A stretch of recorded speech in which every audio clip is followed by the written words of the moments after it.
Sim, a filha do Caveira Vermelha, seguindo os passos de seu pai, vai em busca e encontra um martelo místico que havia caído na Terra décadas atrás. Com esse novo poder, ela liberta a Serpente do Sepultamento. A serpente, que na verdade é irmão de Odin, convoca seus dignos. 7 martelos caem do céu atingindo o mundo. Cada um transformou seu destinado portador em uma máquina de destruição para atacar o mundo e fortalecer a serpente. Um desses escolhidos acaba sendo Paul Pierre Duval, o Gárgula Cinzento. Ele encontra e ergue o martelo que caiu na França, se tornando Mok, o destruidor da fé. Stark vai até Paris investigar o que aconteceu. Chegando lá, ele não acredita no que vê. Todas as pessoas da cidade foram transformadas em estátuas de pedra. Homens, mulheres, crianças, até mesmo animais. Duval acaba encontrando o Homem de Ferro, dando início a uma intensa e feroz batalha. Mesmo usando a sua mais avançada armadura, a Bleeding Edge, os repulsores de Stark não fazem nenhum efeito contra seu inimigo de pedra. Ele é copiado várias vezes, sendo lançado contra os corpos das pessoas transformadas em estátuas. Após um golpe brutal na cabeça, ele perde a consciência por algumas horas. Ao despertar, ele percebe que está em cima de uma pilha de pessoas mortas. A luta entre os dois continua. Stark ataca seu inimigo com sua espada de energia, fazendo um corte profundo na cabeça do gigante de pedra. Ele aproveita o momento de distração de seu inimigo e parte em retirada. Tony se recupera dos ferimentos e vai até a Árvore dos Mundos, um campo de energia que conecta os 10 reinos.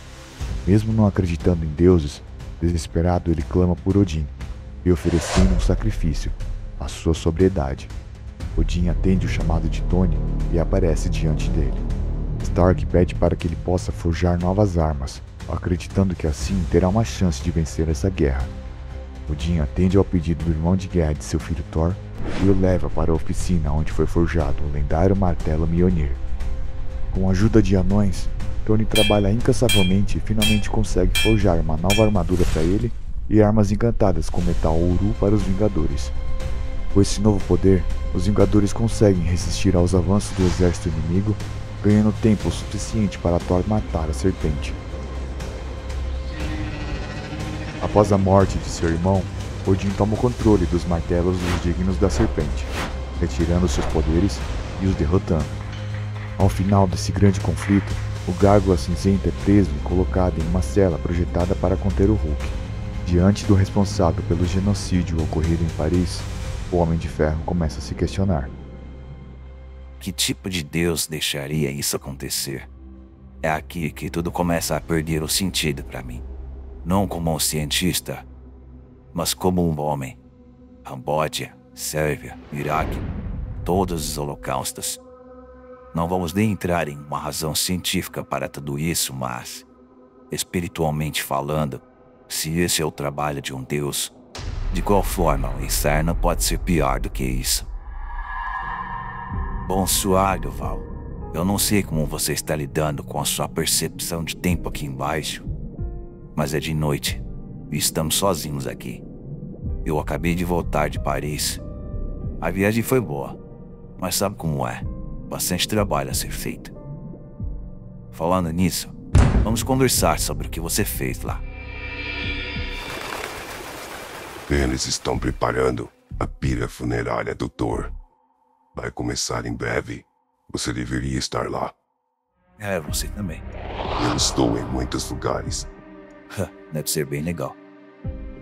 Eu tenho muito trabalho para fazer por aqui. Thor entenderia. Sim, ele teria. Mas mesmo assim, dizer adeus, celebrar nossos mortos, esses rituais têm importância, têm significado. E o que você acha que eu estou fazendo? Eu e você vamos trocar algumas palavras. Você fez o que Hitler e Napoleão não conseguiu. Você destruiu a Cidade de Luz. Eu quero que você avalie isso. Eu quero que você tenha consciência do que o covarde e ganancioso Pierre Duval realizou. Odin Stark. Você é um monstro. Se você é um deus, por que não fez algo para parar isso? Responda. Stark. Isso é sério, Stark. Eu achei que você deveria ter o esclarecido. Eu vim até aqui para ver você, Stark. Tem noção do que isso significa? Deixa eu te mostrar uma coisa. Eu vi algo em Paris e tive que vir até aqui compartilhar isso com você. Eu não me importa se você se lembra do que fez. Você o fez mesmo assim. Eu poderia reclamar e dizer que isso não é justo e blá blá blá. E quer saber? A vida não é justa. O justo não existe. É só um ideal que projetamos para contextualizar o caos. Você é o caos. E eu projetei essa cela para conter você. Controlar você. Eu fico tentando tirar uma coisa da minha cabeça, mas eu continuo pensando que eu deveria te matar, para você nunca mais fazer algo assim de novo. Está tentando se mover, Duval. Não seja idiota, eu posso te esmagar daqui de fora. Orar? Está tentando orar? A quem você está fazendo uma prece? Eu? Deus? O que Deus disse para as pessoas de Paris enquanto você é transformado em pedra? Enquanto você destruiu uma das maiores cidades do mundo, Deus os respondeu? Dizem em alguns salões que Deus responde todas as preces. Apenas na maioria dos dias ele diz não. Stark, você tem noção do quão pequeno você é? Eu vi as coisas que você fez, a vida que você viveu. Assim como eu vi almas planetas nascerem e morrerem milhares de vezes. Você não é nada. E mesmo assim você insiste em acreditar que é o eixo onde o mundo gira. Você é uma minhoca, Stark.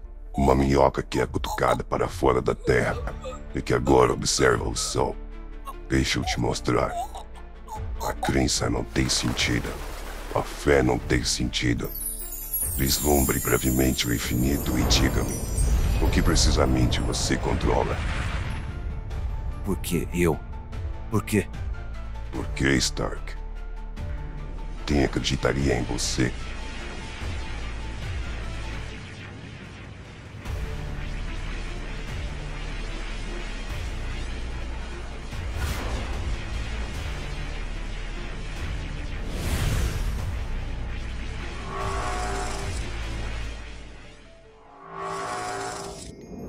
Antoniette!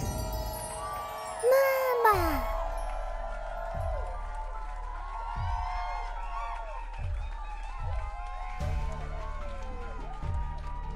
Dizem em alguns salões que Deus responde todas as preces. Apenas na maioria dos dias ele diz não. Mas hoje não é o caso. Hoje Deus disse algo completamente diferente. Sorte a sua. Sorte a nossa.